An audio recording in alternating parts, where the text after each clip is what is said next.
जय श्री राधे। आप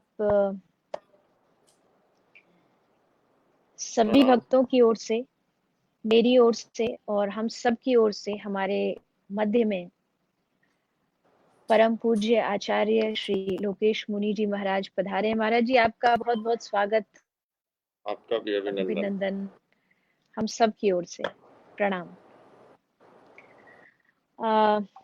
आशा है कि जो आज हमें सुन रहे हैं सब अपने घरों में होंगे लॉकडाउन में, और कहीं ना कहीं अपनी दिनचर्या में आध्यात्म को, भक्ति को, नित्य नियम, पूजा पाठ, सेवा सब कुछ जोड़ रखा होगा सबने और अपने जीवन को सफल बना रहे होंगे। जैसा कि आप सब तक सूचना पहुंची थी, आज हमारे मध्य पूज्य महाराज श्री पधारे हैं। किन्हीं कारणोंवश ऋषिकेश से परमार्थ निकेतन वाले जो महाराज श्री हैं, श्री चिदानंद मुनि जी महाराज, वो हमारे बीच कल लाइव आएंगे और अपना उद्गार, अपना प्रवचन हम सबके मध्य रखेंगे। हमें कृतार्थ करने के लिए आज हम सबके बड़े ही परम आदरणीय, बड़े श्रेष्ठ, जिन्होंने भागवत के प्रवाह को समग्र विश्व में, केवल भारत ही नहीं बल्कि पूरे विश्व में भागवत की गंगा को प्रवाहित किया, ऐसे परम पूज्य श्रद्धेय श्री भाई श्री जी का भी हम सबके बीच एक संदेश पहुंचा है वीडियो के माध्यम से। तो मैं निवेदन करूं महाराज श्री, अगर आपकी आज्ञा हो तो भाई श्री का एक बार संदेश सुन लें। बिल्कुल हम सभी भाई श्री को सुनना चाहेंगे। वो बहुत ही हम सबके आदरणीय है, परम सम्माननीय है जी और उनके प्रवचन भी बहुत ही प्रेरक होते हैं। मैं तो अनेक बार कहता हूँ कि एक संत को कैसा होना चाहिए, उदाहरण देना हो तो भाई श्री की जो रिजुता, सरलता, उनकी जो सद्भावना रहती है सभी के प्रति और संतता को वो जिस तरह से जीते हैं, तो बिल्कुल हम तो सभी सुनना चाहेंगे। बिल्कुल बिल्कुल, महाराज जी की भी आज्ञा है और हम सब भी उत्साहित हैं। तो मैं निवेदन करूंगी जो हमारी मीडिया टीम है कि एक बार पूज्य भाई श्री का संदेश हम सब तक एक वीडियो के माध्यम से पहुंचाने का कृपा करें। आप सब बड़े ध्यान से, श्रद्धा से श्रवण करें।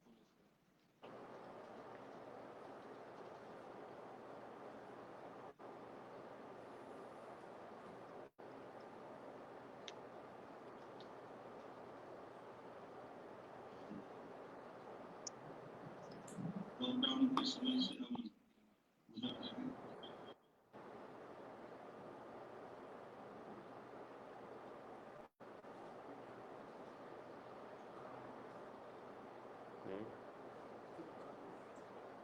अभी हो तो सकते क्योंकि चल रहा है।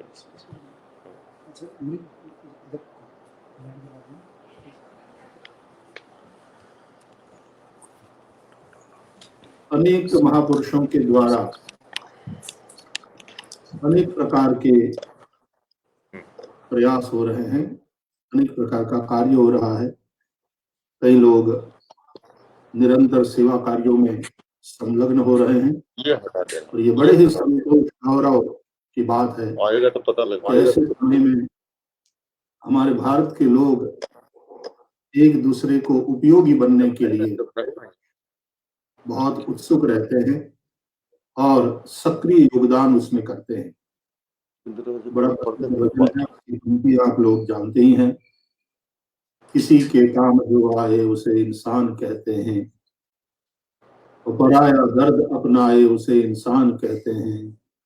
यूं भरने को तो दुनिया में पशु भी पेट भरते हैं, लेकिन पथिक जो बांट कर खाए उसे इंसान कहते हैं। सामाजिक सौहार्द बना रहे, एकता बनी रहे, परिवार में संवादिता बनी रहे, उसके लिए देवी चित्रलेखा जी के प्रार्थना से पूज्य स्वामी चिदानंद सरस्वती जी महाराज, पूज्य लोकेश मुनि जी जैसे संत महानुभाव आप सबका मार्गदर्शन कर रहे हैं, ये बड़े ही प्रसन्नता की बात है। मैं भी इस कार्य के प्रति अपनी शुभकामना प्रदान करते हुए सभी महापुरुषों को प्रणाम करता हूँ। जय श्री कृष्ण, राधे राधे।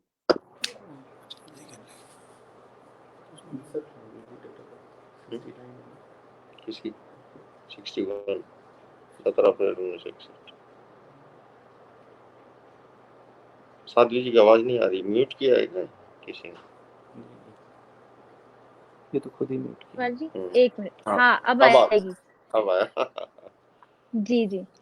पूज्य भाई श्री का हमारे जी मैंने आज निवेदन किया था भाई श्री से, तो इस समय 5:30 बजे के समय उनका एक अनुष्ठान चल रहा है, जिसके कारण वो लाइव तो उपस्थित नहीं हो पाए। तो उन्होंने ये वीडियो संदेश कहा कि मैं एक संदेश भेज देता हूँ, वो एक मेरा लाइव के रूप में ही प्रस्तुत कर दिया जाए। और जैसा मैंने बताया कि पूज्य परमार्थ वाले महाराज जी आज किसी कारण से यहाँ नहीं उपस्थित हो पाए, वो कल हमारे बीच उपस्थित होंगे। तो आज अच्छा अवसर है कि आप हमारे मध्य में हैं और आपकी कृपा हम सबको प्राप्त हो रही है।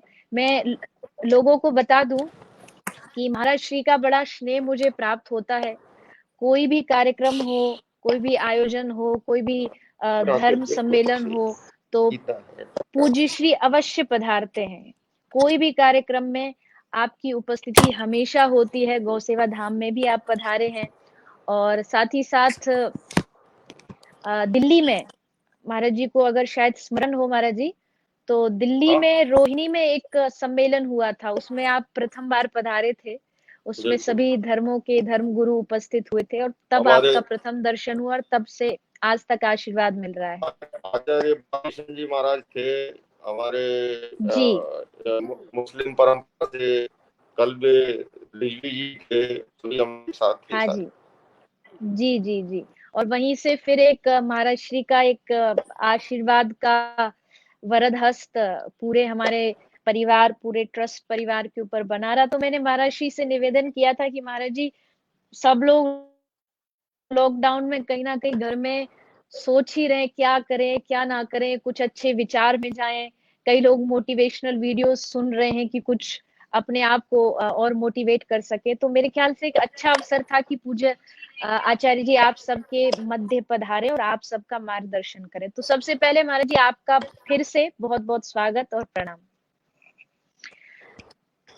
तो महाराज जी, ये सबसे पहले तो मुझे लगता है सब यही जानना चाहेंगे कि आपका अभी लॉकडाउन का जो समय है, आप उस समय का कैसे उपयोग कर रहे हैं और कैसे आप लोगों को शिक्षा देना चाहते हैं कि लोग अपने समय का उपयोग कैसे करें।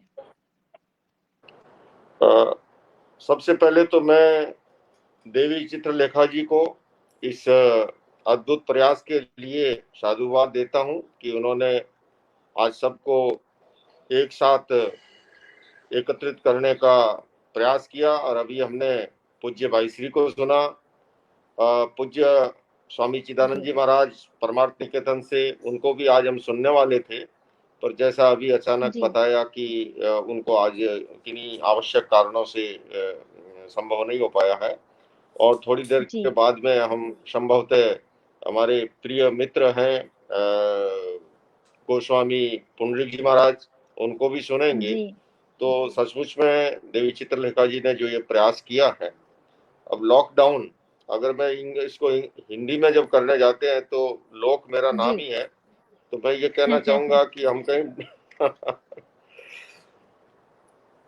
ये अपने आप में एक अचानक एक ऐसी परिस्थिति न केवल भारत में बल्कि पूरी दुनिया के अंदर उपस्थित हुई है जी। और इस समय जब हम चर्चा कर रहे हैं, लगभग 3 लाख से अधिक लोग असमय में स्वस्थ लोग मृत्यु को प्राप्त हो चुके हैं। ये बहुत ही दुखद क्षण है। खरबों डॉलर का आर्थिक नुकसान, विशेषज्ञ यहां तक कह रहे हैं, जो विश्लेषण आ रहे हैं कि दुनिया कई वर्षों पीछे चली गई। अब ऐसे माहौल में, और जबकि अभी भी कोई सटीक निश्चित ये नजर नहीं आ रहा है कि इसका स्थायी समाधान क्या होगा। दुनिया भर के साइंटिस्ट, मेडिकल साइंस से जुड़े हुए लोग लगे हुए हैं वैक्सीन की खोज में, इस समस्या के समाधान में। और इस दौरान दुनिया की तमाम सरकारें अपने अपने देश के नागरिकों को बचाने के लिए तरह तरह से प्रयास कर रही है। और हमारे भारत में भी बड़ी विजनरी प्रधानमंत्री नरेंद्र मोदी जी ने बहुत ही चिंतन पूर्वक समय रहते यहाँ लॉकडाउन का निर्णय ले लिया, वरना भारत की आबादी 135 करोड़ के लगभग हो और ऐसे में ये बहुत ही और अधिक कठिन हो सकता था अगर ऐसा नहीं किया जाता। लेकिन लॉकडाउन के दौरान और जब इतना लंबा चल रहा है, जब आदत नहीं होती है अंतर्मुखी होने की और कैद में रहना बड़ा जटिल, हालांकि हम अपने आमोद प्रमोद के लिए पशु पक्षियों को करते हैं, मुझे लगता है आज इस मुकाम पर हमें चिंतन करना चाहिए कि जब हम अपनी खुशी और हंसी के लिए उन पशु पक्षियों को जब कैद करते हैं उन्हें कैसा महसूस होता होगा। ये लॉकडाउन मेरी दृष्टि में आत्मावलोकन का एक अवसर दे रहा है, आत्मचिंतन का, आत्म प्रतिलेखन का। लोग कहते हैं कोरोना का वायरस, मैं अनेक बार कहता हूं मुझे तो लगता है कि इस इंसान रूपी वायरस ने, बड़ा कठिन शब्द का प्रयोग कर रहा हूं, उसने जो प्रकृति को नुकसान पहुंचाया था, प्रकृति को अस्वस्थ बनाया था, आज हम देख रहे हैं प्रकृति ने स्वयं को स्वस्थ करने के लिए हीलिंग का एक ऐसा माध्यम खोज लिया और हम देखते ही देखते गंगा जी निर्मल दिखाई दे रही है, यमुना जी स्वच्छ दिखाई दे रही है, आकाश निर्मल, पशु पक्षियों की ध्वनि सुनाई दे रही है। यहाँ आकर के मनुष्य को ये बोध पाठ है कि उसने विकास की अंधी दौड़ में जिस तरह से प्रकृति को दोहन किया था, खनिज पदार्थों का, वनों का, फिर से चिंतन करे कि हमारी जीवन शैली क्या होनी चाहिए। और ये हमें सब भारतीय संस्कृति में हमारे यहाँ जो जीवन शैली रही है, जिसे मैं अगर जैन परंपरा की दृष्टि से अगर बात करूं जैन जीवन शैली, भारतीय संस्कृति की दृष्टि से बात करूं संयम आधारित जीवन शैली, उपनिषदों को अगर याद करूं तो वहां पुरुषार्थ चतुष्टय की कल्पना की, अर्थ काम धर्म और मोक्ष, जहां पर इन चारों के बीच में संतुलन होता है वहां हेल्दी सोसाइटी का निर्माण होता है, स्वस्थ समाज की संरचना होती है। हमने इन सब को भुला करके केवल अर्थ और काम के पीछे जो अंधी दौड़ शुरू की थी, कहीं न कहीं जाने अनजाने यह उसी का परिणाम है। यहाँ आकर के फिर से मनुष्य अगर नए सिरे से इस अभिशाप को अगर वरदान में बदलना चाहे तो हम संकल्प करें कि अब से लॉकडाउन के बाद हमारी जीवन शैली ऐसी हो जिससे प्रकृति को नुकसान न पहुंचे, हमारी दिनचर्या ऐसी हो। तो मैं अधिक लंबी बात नहीं करूंगा, साध्वी जी से फिर उनका जो भी कथन होगा उसी के अनुसार बात आगे बढ़ाऊंगा। आप कुछ प्रश्न करेंगे या लगातार? जी बिल्कुल सही बात है। नहीं मैं हम ये कोई प्रश्न उत्तर तो है ही नहीं महाराज जी, बिल्कुल भी एक विचार है, मतलब आपस का विचार दूसरे में लॉकडाउन के दौरान है कि हम लोगों तक, जैसे आप जी प्रश्न किया जी मेरे व्यक्तिगत संदर्भ में, और मैं माध्यम से समाज को, देश और दुनिया की जनता को यह संदेश देना चाहूंगा जी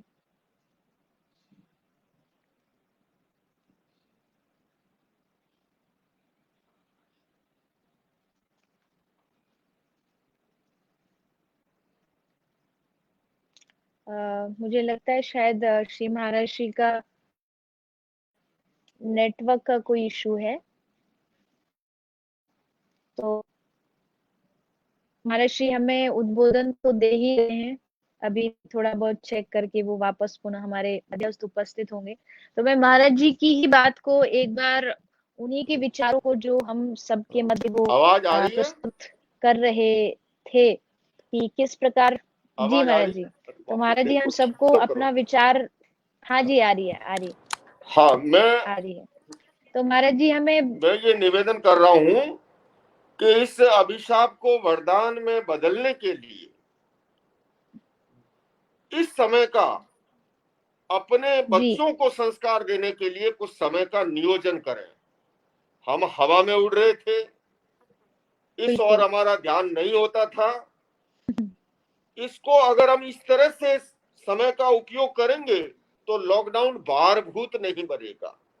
जो लोग जी अपने बुजुर्ग माता पिता को नहीं समय महाराज जी नहीं दे आपने पाते भी थे, उनसे बात नहीं कर पाते थे, जी इस समय उनके साथ कुछ समय बिताए।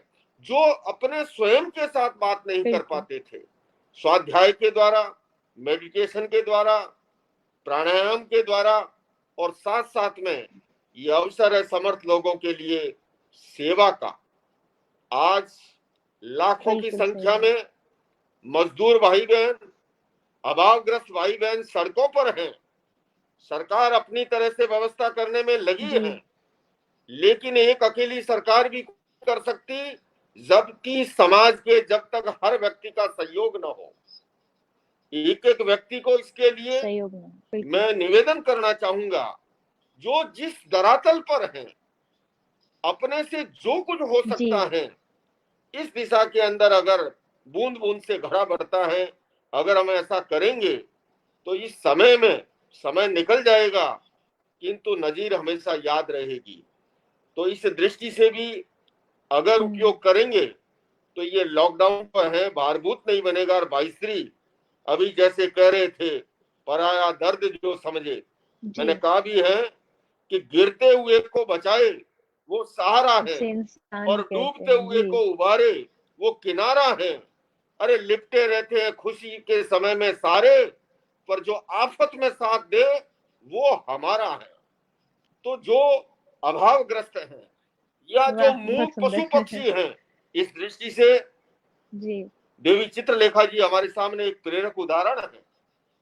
मैं गया हूं वृंदावन के आश्रम में, वहां पर किस तरह से गायों की, खास करके वृद्ध और असहाय जो हो चुकी हैं उन गायों की सेवा होती है।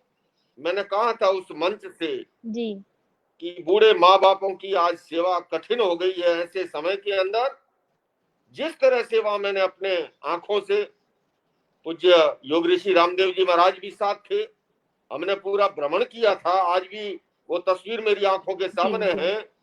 तो मैं कहूंगा इस समय जब जी लॉकडाउन के दौरान व्यक्ति बाहर नहीं निकल पा रहा है, तो जो पशु पक्षी थे उनके सामने बहुत बड़ा संकट खड़ा हो गया है।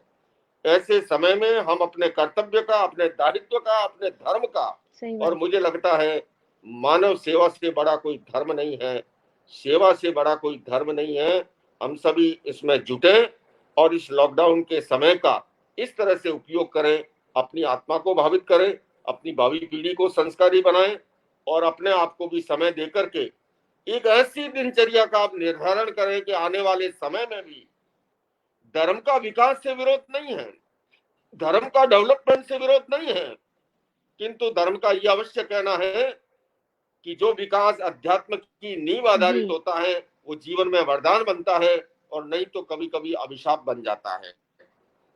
तो हम, और हमारी भारतीय संस्कृति में तो सदैव संतुलन की बात बिल्कुल रही। बिल्कुल इवन कि मैं ये भी बात करूं, पश्चिमी देशों में जो अधिक मौतें हुई हैं उसका एक बड़ा कारण है, यूरोप देशों में जब जाता हूं मैं प्रवचन के लिए, वहां सिगरेट का इतना ज्यादा प्रचलन है कि अगर आप सड़क पर निकले तो अपने आप को बचाना बड़ा कठिन हो जाता है। जी उस कारण से अधिक और धूम्रपान मान जी से, ये संस्कृति धीरे धीरे भारत में भी बिल्कुल ठीक कह रही है, और अधिक भारत में भी अगर शराब आप आदि के देखें सेवन तो से महिला समाज में भी फेफड़े ये कमजोर हो फैलती गए जा रही है और उनके कारण से जी मृत्यु दर बढ़ गया।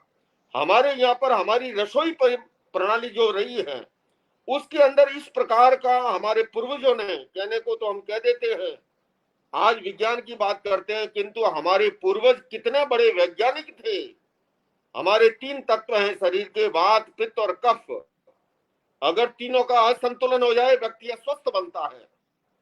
धातु मलती जी है, वो कैसे सम रहे। तो हमारी रसोई अपने आप में एक छोटी मोटी डिस्पेंसरी का काम करती है, क्लिनिक का काम करती है। पश्चिमी देशों में देखते हैं, बर्गर के नाम पर 2 ब्रेड ली, बीच में एक टमाटर एक खीरा ठूसा और कोको कोला के साथ पेप्सी के साथ गटकाते। अब जब तक तो मिलेगा ही नहीं, कहां से इम्यून सिस्टम मजबूत होगा। जी तो मैं ये भी कहना जी चाहूंगा, जी कोरोना के संदर्भ में भी निवेदन कर रहा हूं, क्योंकि जो जिस तरह के विशेषज्ञ बता रहे हैं, कोरोना आप ये मत समझिए कि कल मान लो अगर लॉकडाउन कुछ खत्म होता है तो कोरोना खत्म हो गया। कोरोना अभी खत्म हो हमारे जाएगा, आसपास ही बिल्कुल रहने वाला है, वो कहीं जाने वाला नहीं है ऐसे के लंबा अंदर। चलेगा। पर ये भी सच है, डरिए मत, जब तक बाहर से आप कोरोना को भीतर नहीं लाओगे वो आएगा नहीं। उसके लिए अगर आवश्यक जहां भी जी जाना हो, जैसे हमारी ये पट्टी लगी हुई है ना, हमारा तो ये दिनचर्या का अंग है, जन जीवन शैली का। लेकिन आज पूरी दुनिया जो है जी अब मास्क का प्रयोग कर रही है सोशल आज डिस्टेंसिंग का, सब पहन के। स्वच्छता जी का। जी और उसके साथ साथ सबसे बड़ी बात है, हमारा भीतर का इम्यून सिस्टम कैसे मजबूत हो, उसमें अध्यात्म भी सहयोगी बनता है। हम मेडिटेशन के द्वारा, हम प्राणायाम के द्वारा, हम योग के जी द्वारा, बिल्कुल ऐसे अनेक प्रयोग हैं, ऐसे अनेक जो हैं क्रियाएं हैं जिससे हम अपने इम्यून सिस्टम को मजबूत बना सकते हैं। तो मैं ये भी निवेदन करना चाहूंगा कि अगर इस दृष्टि से जी हम लेंगे तो निश्चित रूप से हम और अधिक जो है बड़ी शांति के साथ, चित्त जी की समाधि के साथ, प्रसन्नता के साथ इस समय को प्रसार करेंगे और आने वाले समय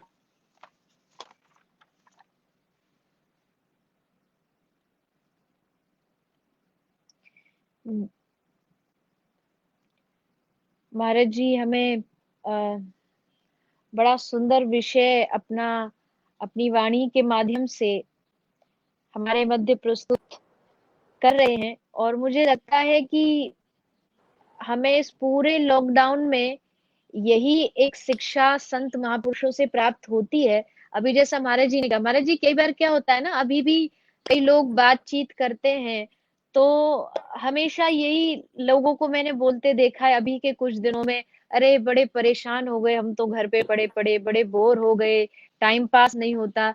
लेकिन मुझे ऐसा लगता है, अगर मैं आपसे पूछूं या किसी संत महापुरुष या किसी ज्ञानी विद्वत से पूछूं कि महाराज जी समय कैसे व्यतीत होता है, तो मुझे लगता है वो कहेंगे कि हमारे पास समय ही नहीं है। मतलब हम इतने व्यस्त हैं कि हमको समझ ही नहीं आ रहा कि 24 घंटे कब व्यतीत हो जाते हैं। जैसे आप अब भी कई बार मैंने आपको भी न्यूज़ चैनलों के माध्यम से मार्गदर्शन करते हुए जो भी वर्तमान में जो विषय उठता है उस पर चर्चा करते हुए देखा है। महाराज जी एक विषय मेरा एक बहुत, मतलब मुझे लगता है हृदय की गहराई से कि वो लोगों तक पहुंचना चाहिए। जैसा अभी आपने थोड़ा सा यहाँ वर्णन किया था, गौ सेवा धाम हॉस्पिटल में जब आप पधारे थे, पूज्य स्वामी जी, पूज्य बापू और वृंदावन के जितने भी संत महापुरुष हैं वो सबका भी यहाँ आगमन हुआ। और मुझे लगता है कि वो मेरे जीवन का एक बहुत ही यादगार समय रहा। इतने संतों का आशीर्वाद मुझे प्राप्त हुआ। और कभी कभी जब मेरा कभी थोड़ा सा मनोबल थोड़ा कभी सेवा करते करते लगता है कि क्या मैं इतनी सेवा कर पाऊंगी या नहीं, तो मैं उस समय जो महापुरुष आए थे और जो वचन उनके प्रकट हुए थे, मैं उन्हीं को श्रवण कर लेती हूँ। और उनको सुन के मेरे अंदर बड़ी ऊर्जा और शक्ति का संचार हो जाता है। तो जैसा आप यहाँ आए, आपने देखा गौ माता की हम ट्रीटमेंट करते हैं या पशुओं की सेवा करते हैं। तो महाराज जी जैन धर्म आवाज में नहीं भी आ एक रही है। प्रकार का एक बहुत बड़ा सूत्र है। मेरी म्यूट हो आवाज नहीं आ रही गया, आप तक? नीचे देखो रेड क्या आ रहा, आवाज नहीं सुन आ पा रही रहे हैं है। आप मुझे? महाराज जी को आवाज नहीं पहुंच रही है तो एक बार चेक कर लेंगे। नहीं जी वो थोड़ा चेक कर रहे हैं। अ, महाराज श्री का आशीर्वाद हमारे गौ यार सेवा म्यूट धाम क्या कर, हॉस्पिटल परिवार पे हमेशा रहा।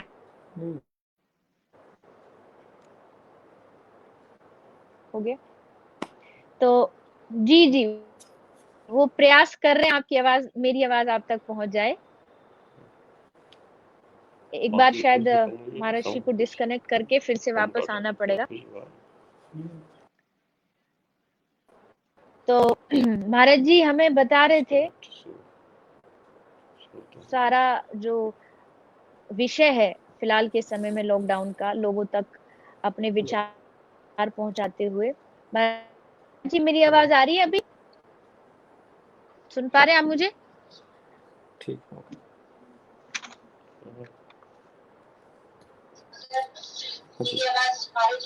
अगर हाँ, मेरी आवाज महाराज जी तक पहुंच रही है? ठीक है। जी जी जी जी। वो महाराज जी मेरा विषय मैंने ये कहा कि बहुत आवश्यक है आज के समय में, जैसा आपने गोसेवाधाम हॉस्पिटल की चर्चा की, और आप स्वयं भी एक ऐसी परंपरा से जुड़े हुए हैं जिसने समाज को सूत्र दिया है कि अहिंसा परमो धर्म।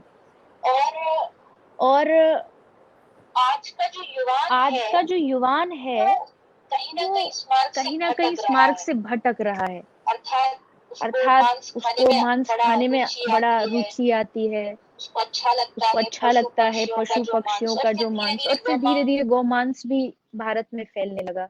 बड़ी बड़ी जो यूनिवर्सिटीज हैं, उन यूनिवर्सिटियों में भी गौ माता का जो बीफ है, मांस है, वो परोसा जाने लगा।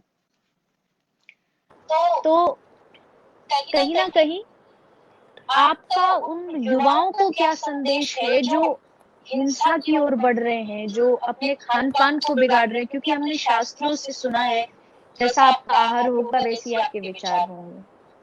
तो आप उन युवाओं को किस तरह संदेश देना देखिए चाहते हैं? साध्वी जी, मैं बहुत ही खेद के साथ ये निवेदन करना चाहूंगा जी। दरअसल अगर इस समस्या का समाधान चाहिए तो हमें उसकी जड़ में जाना होगा, मूल में जाना होगा। मेरा अनुभव यह है कि आज की युवा पीढ़ी धर्म से दूर नहीं है। आज की युवा पीढ़ी जो दूर है, धर्म का जो स्वरूप बना दिया गया है उसके कारण से दूर है। दरअसल धर्म के 3 आयाम है: उपासना, नैतिकता और अध्यात्म। मौजूदा समय की कठिनाई क्या है कि केवल उपासना को ही धर्म मान ले लिया। मुनि महाराज के चरण स्पर्श किए, या डुबकी लगाई, या घंटा बजाया, प्रभु मोरे अवगुण चितन धरो समदर्शी नाम तुम्हारो चाहे तो पार करो, और सोचते हैं आज के सारे पाप साफ, और फिर से वही घोड़ा और वही मैदान। अपेक्षा है धर्म का तेजस्वी स्वरूप अगर समाज में लाना है तो धर्म को नैतिकता से जोड़े, धर्म को अध्यात्म से जोड़े, और प्रारंभ से ही अगर धर्म को अध्यात्म से जोड़ने के साथ साथ दूसरी एक महत्वपूर्ण बात है, प्राचीन समय में हमारी दादियां, हमारी नानियां, हमारे अभिभावक बच्चों को पास बिठाते थे, बोध कथाएं सुनाते थे, और जाने अनजाने उन कथाओं के माध्यम से जो संस्कार संक्रांत होते थे वो जीवन भर काम आते हैं। आज मियां बीवी दोनों अगर जॉब कर रहे हैं, बच्चे क्रश में पढ़ रहे हैं, या वो मोबाइल के साथ अपना, क्योंकि अभिभावकों को खुद को समय नहीं है। एक घर में 4 रूम है, चारों अपने अपने व्हाट्सएप पे, खाने की टेबल पे भी आ जाएंगे तब भी जो है अपने अपने में लगे रहेंगे। जब ये हालात होती है और हम ये अपेक्षा करें कि हमारी भावी पीढ़ी संस्कारी बनेगी, युवा पीढ़ी संस्कारी बनेगी, अगर ये दिए और तूफान की लड़ाई है। पुराने जमाने में शहर में एक आधा सिनेमा हॉल होता था, अब तो हर घर का हर बेडरूम सिनेमा हॉल का रूप धारण कर चुका है। ऐसे समय में इस आंधी, इस दिए और तूफान की लड़ाई में संस्कारों के दिए को अगर बचाना है तो हम सबको जागरूक होना होगा। और उसी तरह से मैंने जैसा निवेदन किया, हमारे यहाँ कहा गया पूत कपूता क्यों धन संचय, और ये भी कहा कि पूत सपूता क्यों धन संचय। केवल अर्थ और काम के पीछे जो अंधी दौड़ हुई है उससे जो है वो नुकसान हुआ है। आज हस्ती पर हैसियत हावी हो गई। मैं क्या हूं ये मूल्य नहीं है, मेरे पास क्या है इसके आधार पर जब मूल्यांकन होता है तो व्यक्ति अहन प्रकारेण उस दौड़ में लगता है। मैंने देखा है जहां पर प्रयोग आधारित धर्म होता है, मैं मेडिटेशन के जैसे हम कैंप लगाते हैं, एंगर मैनेजमेंट के, स्ट्रेस मैनेजमेंट के, युवा पीढ़ी सबसे ज्यादा उसके अंदर इन्वॉल्व होती है। व्यक्ति उपदेश से नहीं बदलता है साध्वी जी। हमारे भारत देश में तो मैंने एक बार बिल क्लिंटन अमेरिकी राष्ट्रपति जब मिले, मैंने उनसे कहा कि आप पीस पे कॉन्फ्रेंस करते हैं, हमारे यहाँ एक एक सन्यासी पीस और नॉन वायलेंस पे लाखों की भीड़ जुटाता है। ये हमारे अभी भाईश्री बोल रहे थे, मोरारी बापू है, डोंगरे जी महाराज हैं, आज भी हमारे आप सभी साध्वी जी हैं या ठाकुर जी हैं या ये हमारे गोस्वामी जी हैं, सभी के सभी हजारों लाखों की भीड़। लेकिन ये भी सच है कि व्यक्ति केवल उपदेश से नहीं बदलता है, बदलाव आता है प्रयोग से। तो हम प्रारंभ से एजुकेशन सिस्टम में वैल्यू एजुकेशन जैसे सिस्टम को इंट्रोड्यूस करें, नैतिक शिक्षा को, और प्रयोग आधारित जो हमारी प्राचीन गुरुकुल परंपरा में थी प्रणाली, उसको अगर करेंगे तो मुझे लगता है युवा पीढ़ी आज भी जहां पर केवल उपासना नहीं हो करके सकारात्मक काम होते हैं, आप देखिए ब्लड डोनेशन का कैंप लगाइए, युवा सबसे ज्यादा आएंगे। सेवा का कोई उपक्रम कीजिए, युवा ज्यादा आएंगे। और केवल आपको बस सुनने सुनाना या कुछ क्रियाकांड तक सीमित रखना है तो माफ कीजिए साध्वी जी, हमारे युवाओं को फिर उसमें उतनी रुचि नहीं है। इसलिए हम सबका दायित्व है, हम धर्म गुरुओं का दायित्व है कि हम धर्म को अध्यात्म से जोड़ें, तो निश्चित रूप से युवा पीढ़ी और अधिक आएगी। और प्रारंभ से जब संस्कार देंगे, जैसे आपने अभी हमारी साध्वी जी ने कहा भोजन के संदर्भ में, हमारे यहाँ तो प्राचीन समय में भी कहा कि जैसा खावे अन्न वैसा होवे मन। और आज का मेडिकल साइंस इस बात को स्वीकार करता है कि जैसा हम भोजन ग्रहण करते हैं वैसा ही हमारे मस्तिष्क में न्यूरोट्रांसमीटर का निर्माण होता है, और उसी के साथ हम दूसरों के साथ बिहेवियर करते हैं, व्यवहार करते हैं। और इसीलिए हमारे यहाँ पर आहार को 3 भागों में बांटा, राजसिक आहार, तामसिक आहार और सात्विक आहार। तो अपेक्षा इस बात की है कि हम प्रारंभ से बच्चों के संस्कार निर्माण पर ध्यान दें और धर्म को अध्यात्म से जोड़ें, तो इन समस्याओं का स्वतः समाधान हो सकता है। जी बिल्कुल सही बात है। बिल्कुल सही बात है माली जी। इस विषय को तो मैं भी कथा में लोगों तक पहुंचाती हूँ कि युवाओं को केवल उपदेश नहीं देना चाहिए, आप उसको स्वयं जी के दिखाइए। और खासकर जब घर परिवार में मिलकर के लोग माता पिता को वो कर्म करते हुए देखते हैं तो कहीं ना कहीं उनको सिखाना ही नहीं पड़ता है, वो उसका आचरण स्वतः ही उनके जीवन में होने लगता है। तो आज के समय में केवल युवा पीढ़ी को दोष देना ये भी उचित नहीं है। तो कहीं ना कहीं आपकी बात एकदम सत्य है कि हमें उनको धर्म से जोड़ना है। तो कुछ उनकी जिज्ञासाएं भी होती हैं युवाओं की, बिल्कुल, जैसे मांस क्यों ही नहीं खाएं, नशा क्यों ना करें, भजन के लिए कहेंगे तो क्यों करें। मैं इसमें एक निवेदन करना चाहूंगा। ये प्रश्न हमारे सामने भी आते हैं, हमारी जैन परंपरा से भी हमारे युवान पूछते हैं कि भाई प्याज लहसुन क्यों नहीं खाना चाहिए, उससे क्या होता है। या हमारे यहाँ कुछ तिथियों का विधान है, अष्टमी, चतुर्दशी, अमावस्या, पूर्णिमा, इस दिन क्या अधिक पाप होता है, अन्य दिनों में क्या धर्म होता है, वगैरह वगैरह। इसके पीछे पूरा विज्ञान है, इसके पीछे पूरा साइंस है। क्योंकि मांसाहार तामसिक आहार है, और हम जब तामसिक आहार का सेवन करते हैं, तामसिक आहार हमारे भीतर तमस को पैदा करता है, उत्तेजना को पैदा करता है, आक्रामकता को पैदा करता है, और एक पंक्ति में कहूं तो वो बिन लादेन प्रवृत्ति को पैदा करता है। इसलिए तामसिक आहार का वर्जन किया गया। राजसिक आहार वो आहार है जो हमारी इंद्रियों को चंचल बनाता है, उद्दीप्त बनाता है। इसलिए मैं उदाहरण के द्वारा समझाता हूं। जैसे मान लीजिए किसी को ब्रह्मचारी की साधना में निष्णात होना है। मैं उदाहरण देता हूं अपनी धर्म सभाओं में कि अगर आप मान लीजिए हमारे यहाँ जैसे हरियाली का काफी निषेध रहता है, फल फ्रूट का भी, मैं जैनियों के बीच में कहता हूं कि आप 1 गिलास मौसमी का जूस पीते हैं या मान लीजिए 1 पाव पपीता खाते हैं, वो आपको उतना नुकसान नहीं पहुंचाएगा। लेकिन अगर आप 1 गिलास घी पीते हैं या 1 पाव मक्खन खाते हैं, क्योंकि आहार और अध्यात्म का बड़ा गहरा संबंध है, आहार और विचार का संबंध है, आहार और व्यवहार का संबंध है। आहार केवल हमारे शरीर को ही नहीं, हमारा मन, हमारी बुद्धि, हमारी इंद्रिय, हमारी भावनाएं, हमारी आत्मा, इन सबको प्रभावित करता है। इसलिए आहार का विवेक बहुत जरूरी है। और जैन दर्शन में जैसा आपने अभी कहा, भगवान महावीर ने जो मुक्ति के तपस्या के 12 प्रकार बताए, उनमें से प्रारंभिक 4 प्रकार केवल आहार से संबंधित है, अनशन, उन्होदरी, भिक्षाचरी, रस परित्याग।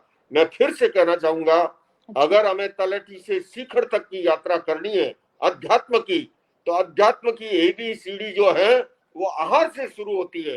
अगर आहार का विवेक नहीं है, भोजन का विवेक नहीं है, तो आप देखो, मान लीजिए जैसे अभी मौसम है, इस बार तो लॉकडाउन के कारण से नहीं है, आप खूब आमरस और फिर आपके वृंदावन मथुरा के रबड़ी और खुरचन खा करके आए, और आप देखो मैं रामदेव जी की तरह मेडिटेशन योग में उतर जाऊं, कदापि नहीं होगा। अगर आपको धर्म अध्यात्म में सफलता पानी है तो आहार का विवेक बहुत जरूरी है। तो इसलिए मांसाहार का जो निषेध है, इसके पीछे पूरा साइंस है, इसके पीछे विज्ञान है। अगर हम अपनी भावी पीढ़ी को उस तरह से अगर समझाएं, मैंने देखा है साध्वी जी, मैं अमेरिका वगैरह जाता हूं, मुझे बताते हैं अभिभावक जो प्रारंभ से बच्चों पे ध्यान देते हैं। हमारे वहां पर बहुत अच्छी बात है, अमेरिका में मैं आपको बताऊं, जैन टेम्पलों में एक ज्ञानशाला में 500-500 बच्चे आते हैं, बच्चे। अमेरिका जैसे देश में, शिकागो में आदि अनेक जगह, लॉस एंजलिस में, न्यूयॉर्क में, न्यू जर्सी में, तो बच्चों को जो सिखाया जाता है, जब अभिभावक मॉल में कुछ खरीदने जाए और वो किसी डिब्बे को लेते हैं तो बच्चा पहले से देख के बता देगा कि नहीं, ये अपने काम का नहीं है, इसके अंदर अमुक तत्व है जो कि हम नहीं खाते हैं। यानी कि अगर आपने प्रारंभ से बच्चों के अंदर उस विवेक को जगा दिया, वो दृष्टि जगा दी, यादृगी दृष्टि तादृगी सृष्टि। लेकिन अपेक्षा है हम अपने बच्चों को प्रारंभ से इन चीजों का प्रारंभ से हम ध्यान देते नहीं है, और बड़े होने के बाद, अरे भैया छोटी सी टहनी को आप चाहो जैसे मोड़ लो, और बड़ा ठूंठ होने के बाद मोड़ने जाओगे तो टूट सकता है, फिर वो मुड़ नहीं सकता। मुड़ेगी। सही बात है।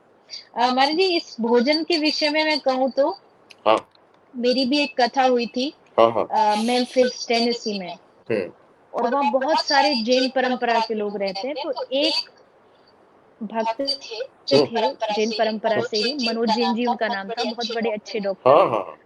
तो वो कथा में भी आए और फिर घर लेके गए, तो उन्होंने एक अच्छा अभियान शुरू किया है। वो भोजन को सात्विक करने के लिए एक बड़ा मुहिम चलाते हैं। और जो जैन परंपरा की वहां पर 2 वर्ष में शायद 2 बार होती है, एक मीटिंग जैसी होती है, आप भी उसमें गए थे। एक बार आपको इनवाइट भी किया था, कन्वेंशन जी, जी मैं मैं नहीं आ पाई थी उस जैन कन्वेंशन में, शायद फिर अगली बार मौका मिले। तो हम वैसे भी जब बाहर जाते हैं तो जब फ्लाइट में हमें भोजन ऑर्डर करना पड़ता है, तो एक वेज होता है, एक नॉन वेज होता है और एक जैन मील होता है। जी, तो जैन मील से ही समझ आ जाता है कि इसमें पूरा सात्विक भोजन होगा, कोई ऑनियन नहीं, गार्लिक नहीं, और कहीं ना कहीं उसका ही परिणाम है उस भोजन का कि आपका जो स्वभाव है वो बहुत शांत और सात्विक हो जाता है। तो मुझे लगता है कि जैन धर्म ने एक बहुत अच्छा लोगों तक ये संदेश दिया है भोजन को लेकर के। और अभी तो साध्वी जी, इन वर्षों में वेजिटेरियन से आगे एक और मुहिम चल पड़ी है, खासकर पश्चिमी देशों में, वो है वीगन की। वो डेयरी प्रोडक्ट्स ही यूज नहीं करते हैं। और मैं आपको बताऊं, हजारों की संख्या में गोरे मूल वहां के नागरिक, चाहे यूएसए के हो चाहे ब्रिटेन के हो, वो वीगन बनते जा रहे हैं। तो पश्चिमी देशों को तो समझ में आ रहा है भारत की जीवन शैली, परंपराएं। आजकल वहां भारतीय रेस्टोरेंट में आप जाओ तो भारतीयों से अधिक गोरे वहां पर आपको मिलेंगे, पाए जाते हैं। हाँ, क्योंकि भारत का जो अब जो संस्कृति, जो यहाँ का रहन सहन, जो यहाँ का खान पान, अभी मेरी यूनाइटेड नेशंस के साथ एक जूम मीटिंग हो रही थी, लगभग उसमें यूनाइटेड नेशंस से जुड़े हुए काफी एनजीओ थे, लगभग सभी गोरे थे। तो वो मजाक में, मुझे विनोद में, आपस में मित्र हैं हम लोग, कहने लगे कि देखो आचार्य जी, एक इंसिडेंट से आज सारी दुनिया जैनिज्म में कन्वर्ट हो गई, सारे हम आपकी तरह मुंहपट्टी लगा के बैठे हैं। तो मैंने तो कहने का मतलब मैं ये कहना चाहता हूं कि इस समय पूरी दुनिया भारतीय संस्कृति की ओर, भारतीय जीवन शैली की ओर, भारतीय मूल्यों की ओर देख रही है। तो अगर हम सभी उस ओर सक्रिय हो तो काफी सुखद परिणाम आने वाले समय में मिल सकते हैं। बिल्कुल, बहुत सही बात है मोदी। तो ये तो आहार भोजन का विषय हो गया।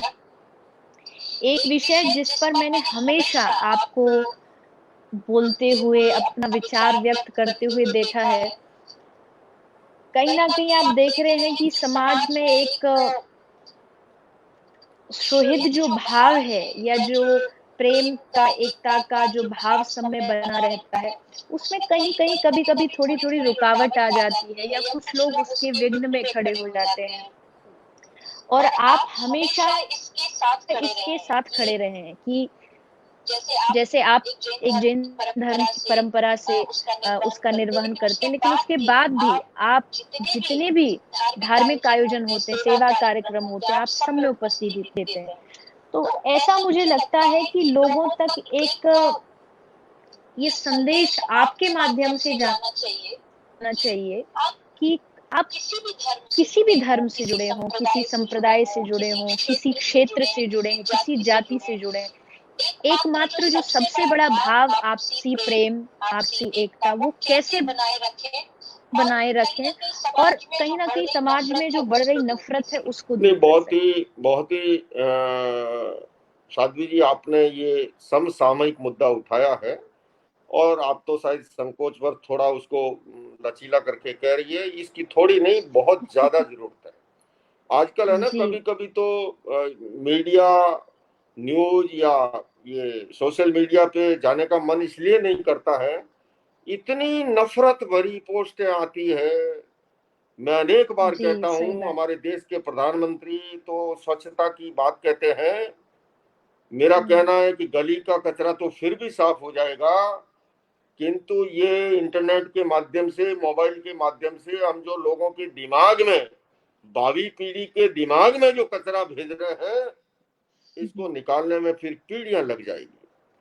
मेरा ये जी, निवेदन है बड़ा विनम्रता के साथ, अगर हम धर्म में विश्वास करते हैं, अगर हम अध्यात्म में विश्वास करते हैं, तो धर्म और अध्यात्म तो ये कहता है कि भैया अपने अस्तित्व की तरह दूसरों के अस्तित्व को स्वीकार करना सीखें, पहली बात। दूसरे में, मनुष्य मशीन की प्रोडक्शन नहीं है, इसलिए विचार भेद, रुचि भेद, चिंतन भेद ये सब स्वाभाविक है। जी, बिल्कुल। और लोकतंत्र में विचार भेद को विकास का माध्यम माना गया है। हमारी भारतीय संस्कृति की तो मौलिक विशेषता है अनेकता में एकता की।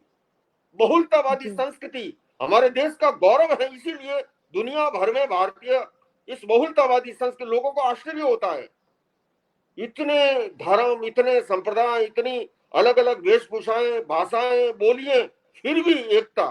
ये अनेकता में एकता हमारी ताकत है, इसको खंडित नहीं होने देना ये हम सबका कर्तव्य है, दायित्व है, धर्म है। किंतु आजकल क्या है, कुछ लोग इस तरह से तैयार बैठे रहते हैं। अभी अभी की पिछले सप्ताह की घटना है, और मेरे ख्याल से शायद जी, ये वृंदावन मथुरा की घटना है। एक वैष्णव परंपरा के स्वामी जी को कुछ चोटें आई, ऐसा सोशल मीडिया पे पिक्चर हाँ मिला जी, था, हाँ जी, चित्र मिला था। तत्काल लोग शुरू हो गए, किसी ने उसको बांग्लादेशी से जोड़ा, किसी ने मुसलमान से जोड़ा, और अंत में सही बात। निकला क्या कि वो घर की ही घटना थी, आपसी ही कुछ विवाद था, सारे नाम सामने आ गए। मैं बहुत ही अदब के साथ, बहुत विनम्रता से निवेदन करना चाहूंगा, ऐसा जो भी करते हैं वो समाज और राष्ट्र का बहुत बड़ा अहित करते हैं। कैसे करते हैं? हमारे प्रधानमंत्री जी सहित सरकार तो लगी हुई है कि इस समय चाइना के प्रति जो माहौल है, दूसरी जी, कंपनियां यहाँ आए जिससे कि भारत की अर्थव्यवस्था ठीक हो।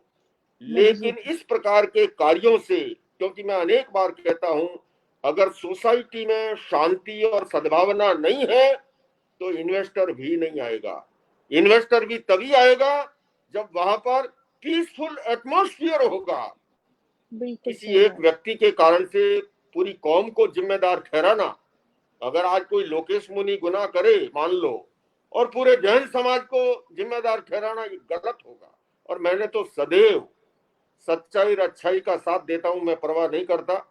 अभी लॉकडाउन के कुछ नियमों के उल्लंघन का मीडिया में आया, मेरी जैन परंपरा से जिस चीज का संबंध था मैंने स्पष्टता की। हुँ, मैंने उन आचार्यों का कहीं पर कोई दोष था नहीं, वह भी स्पष्ट कहा।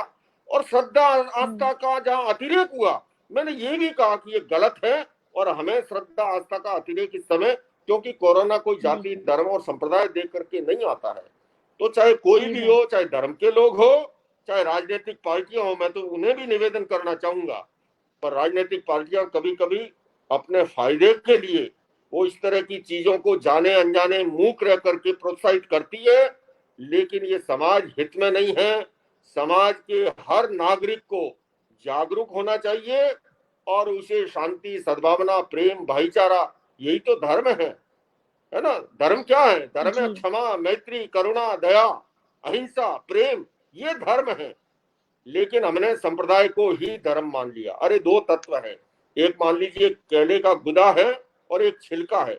माना कि छिलका गुदे की सुरक्षा के लिए है, लेकिन याद रखिए छिलका गुदा नहीं है, फल नहीं है, वो उसकी सुरक्षा का साधन है।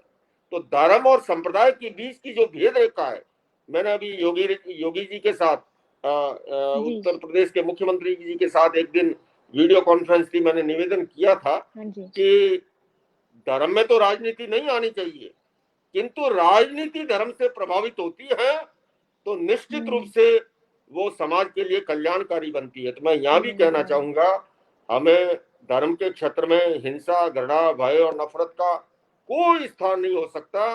धर्म हमेशा जोड़ना सिखाता है, धर्म तोड़ना नहीं सिखाता।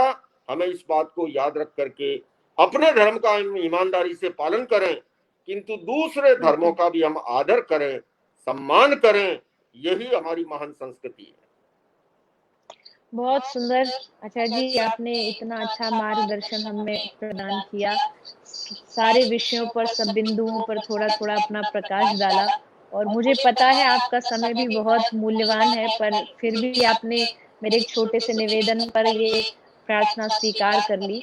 और क्या मुझे आपका लगता है निवेदन, आज जी क्योंकि आप देश दुनिया में जो कार्य करती हैं, मैंने देखा है, यूएसए के लोग भी मुझे बता रहे थे, आपने वहां भी कथाएं की है।